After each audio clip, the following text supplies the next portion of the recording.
गुड़िया बेटा, आज से रमजान शुरू हो रहा है। ये बहुत बरकत वाला महीना होता है। इसमें हम रोजा रखते हैं जिससे हमारी आत्मा पाक होती है और हमें सब्र और भूख प्यास सहने की ताकत भी मिलती है। मम्मा, फिर मैं भी रोजा रखूंगी। आप भी तो रोजा रखती है ना मम्मा? जब आप सुबह सुबह उठकर सहरी करती है और फिर सारा सारा दिन बिना कुछ खाए पिए रहती है, तो मैं भी रख सकती हूँ। अगर आप कर सकती है तो मैं भी कर लूंगी। क्या अल्लाह मियाँ मुझसे खुश नहीं होंगे अगर मैं रोजा रखूँ तो? हाँ बेटा, लेकिन अभी तुम बहुत छोटी हो। रोजा रखना आसान नहीं होता। सूरज उगने से लेकर डूबने तक कुछ भी खा पी नहीं सकते। प्यास भी सहनी पड़ती है और गर्मियों के दिन में तो सूरज अपनी तपिश भी बढ़ा लेता है। गुड़िया बेटी, रोजा सिर्फ भूख प्यास सहने के लिए नहीं बल्कि खुद को मजबूत बनाने के लिए भी रखा जाता है। तुम अभी बहुत नन्ही हो, तुम्हारे लिए अभी ये सब करना मुश्किल हो सकता है मेरी प्यारी गुड़िया। नहीं मम्मा, मुझे भी रोजा रखना है। मैं भी सब्र करना सीखूंगी। मैं भी चाहती हूँ कि अल्लाह मियाँ मुझसे खुश हो जाएं। मम्मा, मुझे भी फिर ढेर सारी बरकतें और दुआएं मिलेंगी। और फिर जब हम शाम को रोजा इफ्तार करेंगे तो मैं भी आपके साथ खजूर खाऊंगी और पानी पीऊंगी। मम्मा, आप मना मत कीजिए, मैं रोजा रखूंगी। हाँ गुड़िया बेटी, लेकिन अल्लाह छोटे बच्चों से जबरदस्ती रोजा नहीं रखवाते। उनका दिल नर्म होता है। वो कहते हैं कि जब बड़े हो जाएं तब रोजा रखें। नहीं मम्मा, मैं कुछ नहीं खाऊंगी पूरा दिन। मैं भी बड़ी हो गई हूँ। रानो चिड़िया अपनी बेटी की मासूम जिद देखती है और सोचती है कि क्या वह पूरे दिन भूख सह पाएगी, पर वह अपनी बेटी की खुशी के आगे कुछ भी नहीं कह पाती। वहीं दूसरी तरफ जंगल में दो चालाक कौवे रहा करते थे, कालू कौवा और गौरी कौवी। वे हमेशा छोटे पक्षियों को परेशान करते थे। वे रोजा रखने वाली चिड़ियों को भी परेशान करते थे। वे उन्हें परेशान करने का प्लान बना रहे थे। देखो गौरी, आज से रमजान शुरू हो गया है और ये मासूम चिड़िया सारा दिन भूखा प्यासा रहेगी। सोचो जरा, जब इसका पेट खाली होगा और गला सूखने लगेगा तब इसकी हिम्मत कमजोर हो जाएगी। उस समय अगर हम इनका खाना छीन लेंगे तो कितना मजा आएगा। जब ये छोटी छोटी चिड़िया तड़पेंगी, उनकी आंखों में लाचारी होगी और वे मजबूरी में अपना रोजा तोड़ देंगी। तब हमें कितना मजा आएगा गौरी। हमें सिर्फ सही वक्त का इंतजार करना है और फिर देखना, ये चिड़िया हमारे सामने गिड़गिड़ाएंगी गौरी। वाह कालू जी, ये तो बहुत अच्छा मौका है। भूखी प्यासी चिड़ियों को तंग करने में जो मजा है वो और कहीं नहीं है। सोचो कालू जी, जब छोटी छोटी चिड़िया गर्मी से तड़पेंगी तब हम उन पर मजे से हंसेंगे। और कोई चिड़िया अगर हमारा भोजन देकर अपने रोजे से टूट जाए तो सोचो कितनी मजेदार बात होगी ना कालू जी। हमें उनकी मजबूरी का पूरा फायदा उठाना चाहिए, है ना कालू जी? वे दोनों चालाकियों से चिड़ियों पर हमला करने की योजना बनाते हैं। दूसरी ओर गुड़िया चिड़िया अपना पहला रोजा रखने की तैयारी कर रही थी। गुड़िया चिड़िया सुबह सुबह सहरी में माँ के साथ दाना खाती है और फिर रोजा रखने की नियत करती है। दिन चढ़ जाता है, सूरज की गर्मी तेज हो जाती है। गुड़िया चिड़िया धीरे धीरे थकने लगती है। मम्मा, मम्मा, क्या मैं पानी पी लूं? मेरा गला बहुत सूख रहा है। सूरज कितना तेज हो गया है। मम्मा, मुझे बहुत प्यास लग रही है। जब मैं बोलती हूँ तो गला रुक रुक जाता है। मेरे पंख भी भारी लग रहे हैं। मम्मा, क्या रोजे में थोड़ा सा बूंद भी पानी नहीं पी सकते? अगर मैं सिर्फ एक बूंद पानी पी लूं तो क्या अल्लाह मियाँ नाराज हो जाएंगे मम्मा? गुड़िया बेटी, रोजे में पानी नहीं पी सकते, लेकिन अगर तुमसे नहीं सहा जा रहा तो तुम रोजा तोड़ सकती हो। अल्लाह बच्चों को जबरदस्ती करने के लिए नहीं कहते हैं। नहीं मम्मा, मैं रोजा नहीं तोड़ूंगी। मैं हिम्मत करूंगी मम्मा। इतने में कालू कौवा और गौरी कौवी वहाँ पर उड़कर आ जाते हैं। वह गुड़िया को परेशान करने के लिए उसके पास आ जाते हैं। कालू जी, देखो देखो, इस छोटी चिड़िया ने रोजा रखा है। ये तो भूख प्यास से मर ही जाएगी। हाँ गौरी, इसे तो बहुत प्यास लगी होगी। आओ इसे परेशान करते हैं गौरी। वह दोनों दुष्ट कौवा कौवी गुड़िया चिड़िया के सामने मीठा फल और पकोड़े लेकर चले जाते हैं। फलों से मीठी मीठी खुशबू आ रही थी। गुड़िया चिड़िया उसे देखकर बेचैन हो जाती है।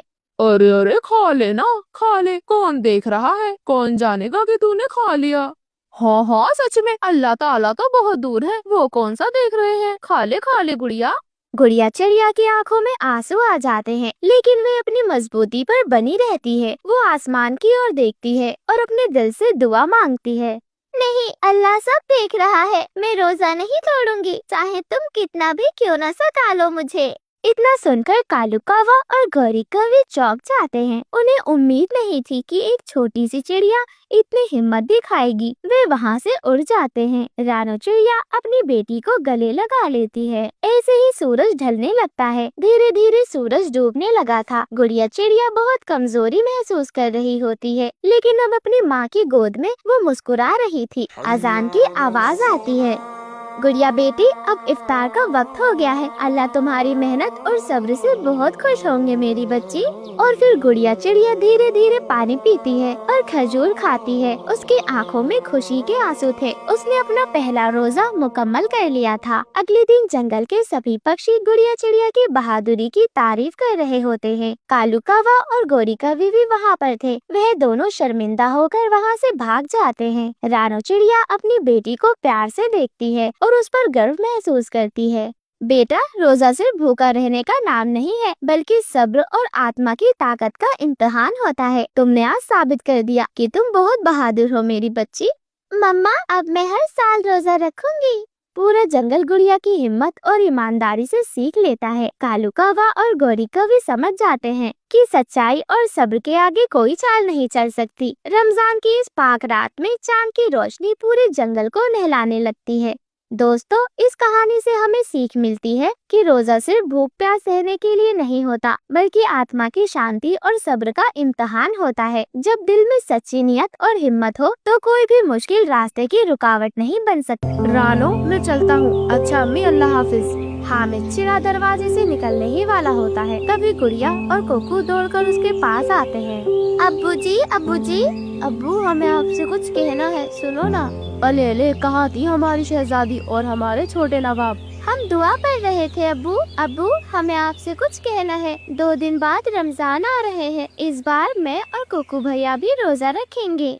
माशाल्लाह, ये तो बहुत नेक फैसला है बच्चों। अल्लाह तुम्हें इसका फल जरूर देगा। अच्छा, अब मैं दुकान जा रहा हूँ। अम्मी और दादी जान को तंग मत करना। हामिद चिड़ा घर से निकल जाता है। तभी पीछे से रानो चिड़िया चिंतित होकर उसे रोकती है। सुनिए, रमजान आने वाले हैं। बस 2 ही दिन बचे हैं। घर में थोड़ा राशन पानी भरवा दीजिए। बाकी तो दिन जैसे तैसे रूखा सूखा खाकर कट ही जाते हैं, मगर रमजान के लिए सेहरी और इफ्तार के लिए खजूर और फल तो जरूरी है। हाँ रानो, मैं कुछ करता हूँ। और फिर हामिद चिड़ा दुकान की ओर चल पड़ता है। हामिद चिड़े की जिंदगी में बेजोड़ गरीबी है। वह चाय की एक टपरी चलाता था। इतनी गरीबी में हामिद अल्लाह पर ईमान रखता था। उसके हाथों में गजब का जायका था, इसलिए लोग उसके पास चाय पीते थे। उसके घर की 2 वक्त की रोटी और गुजारा तो चल ही जाता था। या अल्लाह, मुझ गरीब पर कर्म करना ताकि आज मेरे चाय का व्यापार अच्छा चल जाए। 2 दिन बाद रमजान भी शुरू है। वाह वाह हामिद मियाँ, वाह वाह, क्या बढ़िया चाय बनाई है। आज तक तुम्हारे जैसे हाथों की स्पेशल कप चाय नहीं पी मैंने। जब तक मैं तुम्हारे हाथ की चाय न पी लूं, तब तक तो मेरी सुबह की शुरुआत ही नहीं होती। ये लो अपने पैसे। शुक्रिया चाचा जान, अल्लाह बरकत दे। और ऐसे ही दिन भर में हामिद की चाय पूरी बिक जाती है और उसे बाकी दिन से काफी बढ़कर कमाई होती है। अल्लाह का शुक्र है, आज तो ठीक कमाई हो गई। इससे रमजान के लिए राशन पानी भरवा दूंगा। अचानक से कालू कौवा वहाँ पर आ जाता है और धौंस जमाने लगता है। धमकाते हुए वे अपना हफ्ता मांगता है। ए हामिद, चल चल हफ्ता निकाल। अरे ये क्या गुंडागर्दी है? कालू, मेहनत करो, खुदा ने तुम्हें भी हाथ पैर दिए हैं। क्यों बे अल्लाह के फरिश्ते, क्यों हड्डी पसली तुड़वाने वाले काम कर रहा है? चल पैसे दे जल्दी। कालू कौवा गुस्से में हामिद को मारता है और उसके पैसे भी छीनने की कोशिश करता है। तभी तेज बारिश शुरू हो जाती है, जैसे कि ऊपर वाला अपने गरीब बंदे को जख्मों में देखकर रो पड़ा हो। मगर बारिश में हामिद की मेहनत पर पानी फिर गया था। सारे के सारे नोट गल जाते हैं। वह रोता हुआ घर लौट जाता है। हामिद चिड़ा दर्द से कर रहा था। वह घर आता है। उसकी बूढ़ी अम्मी उसे देखकर घबरा जाती है। या अल्लाह, हामिद बेटा, ये किसने किया? और फिर हामिद चिड़ा पूरी बात बताता है। हामिद चिड़े की आंखों में आंसू आ जाते हैं। अब्बू, हमारे रमजान का क्या होगा? हामिद चिड़ा अपने बच्चों को दिलासा देता है। मेरे बच्चों, अल्लाह पर भरोसा रखो, सब ठीक होगा। पता नहीं हम गरीबों को ही ये सितम क्यों सहने पड़ते हैं। अल्लाह करे जहन्नुम नसीब हो उसे, मर जाने मुँहे को। ऐसे ही देखते देखते कुछ समय गुजर जाता है और रमजान शुरू हो जाते हैं। रानो सेहरी के लिए सिर्फ दाल रोटी लाती है। बच्चों के तो चेहरे ही उतर जाते हैं। रमजान में तो सब अच्छे अच्छे पकवान खाते हैं और हमें सिर्फ दाल रोटी। बेटा अभी इसे खा लो, इंशाल्लाह इफ्तार में तुम्हारे लिए मैं फल लेकर आऊंगा। और फिर सभी मिलकर दुआ मांगते हैं और सहरी करते हैं। रात का समय था, सभी इफ्तार के समय दस्तरखान के सामने बैठे हुए थे। तभी एक मेमना उनके दरवाजे पर आता है जो बहुत ज्यादा जख्मी था। बच्चे तो मेमने को देखकर बहुत ज्यादा खुश हो जाते हैं। अम्मी, ये तो बकरी का बच्चा है, देखो ये कितना जख्मी है, इसे हम रख लेते हैं ना। तभी गरीबी से झुंझलाकर बूढ़ी अम्मा कहती है, अरे यहाँ हमारे खाने के लाले पड़े हैं, इसे क्या खिलाएंगे। मगर अम्मी, अगर ये मेमना किसी कसाई के हाथों पड़ गया तो वो उसे मारकर खा जाएगा। रानो चिड़िया मेमने के घावों को साफ करती है और सभी मिलकर उसकी देखभाल करने लगते हैं। इफ्तार का समय भी हो जाता है। तभी मेमने की आंखों से सुनहरी रोशनी निकलती है और दस्तरखान पर स्वादिष्ट खाना आ जाता है। अब्बू, अब्बू ये कैसे हुआ? या अल्लाह, ये तो जादू है। और फिर बच्चे और सभी मिलकर खाना खाते हैं। इस तरह हर दिन रमजान की दावतें होती। ईद से पहले बच्चे नए कपड़ों की फरमाइश करते हैं। हामिद परेशान हो जाता है, अब्बा कल तो ईद है। अब्बा इस बार तो हम ईद अच्छे से मनाएंगे ना, हमारे पास जादुई बकरी है। मुझे तो ईद के लिए एक मखमली कुर्ता और पजामा चाहिए है और महंगी वाली मखमली टोपी भी चाहिए। हाँ अब्बू, मुझे तो सुंदर सा सूट चाहिए और कल तो हम मीठी मीठी सेवैयाँ खाकर ईद मनाएंगे और बिरयानी भी खाएंगे। अब्बू, ये बकरी सिर्फ खाना दे सकती है, पैसे नहीं। मैं बच्चों के लिए कपड़े कैसे लेकर आऊँ? तभी मेमने की आंखों से फिर से रोशनी निकलती है और सोने के सिक्कों की बारिश होने लगती है। अरे ये क्या, ये मेमना तो सोने का हो गया।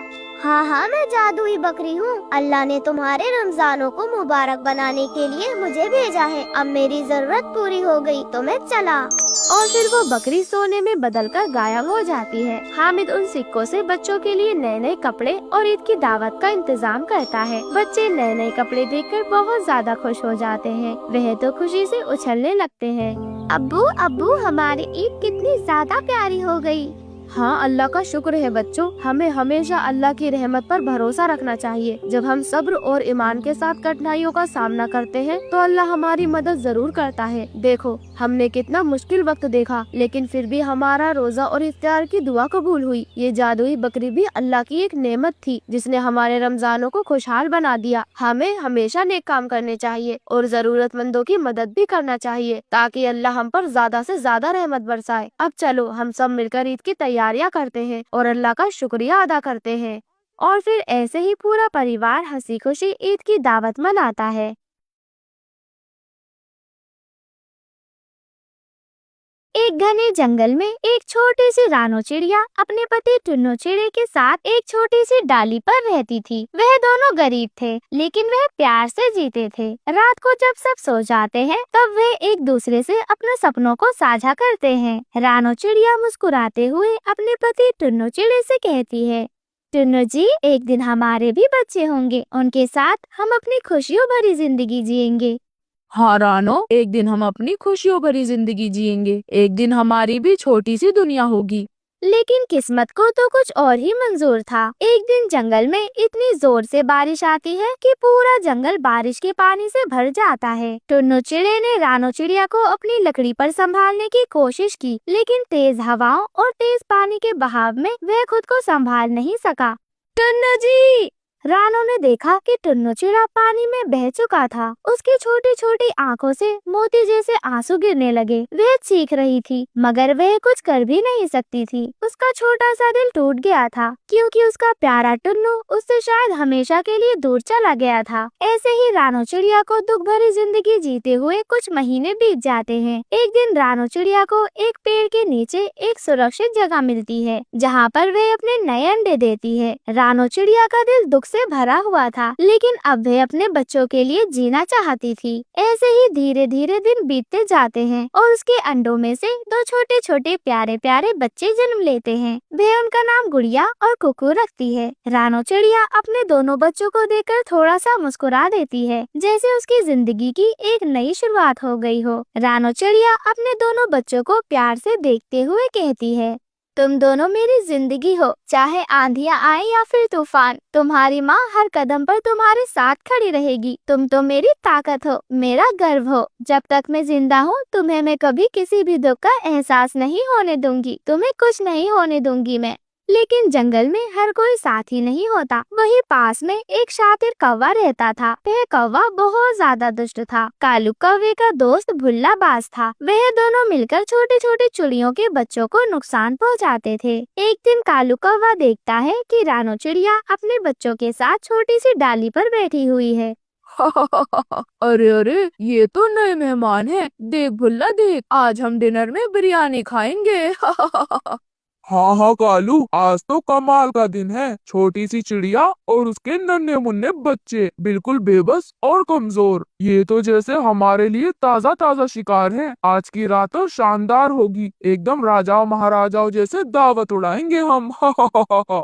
रानो चिड़िया की छोटी सी जिंदगी अब खतरे में थी। ऐसे ही रात हो जाती है। रात के वक्त रानो चिड़िया अपने पेड़ की डाली पर बैठी हुई थी, लेकिन उसका मन अजीब सा बेचैन हो रहा था। उसे महसूस हो रहा था कि जैसे कुछ गलत होने वाला है। जैसे ही सुबह होती है, कालू कौवा और भुल्ला बाज वह दोनों उसके घर पर हमला कर देते हैं। रानो चिड़िया बहुत ज्यादा डर जाती है। वह चीखती है, चिल्लाती है। वह चिल्लाते हुए उनसे कहती है, छोड़ दो, मेरे बच्चों को छोड़ दो। अगर बचाने की हिम्मत है तो आकर बचा लो। आज तो हम बिरयानी ही पकाएंगे।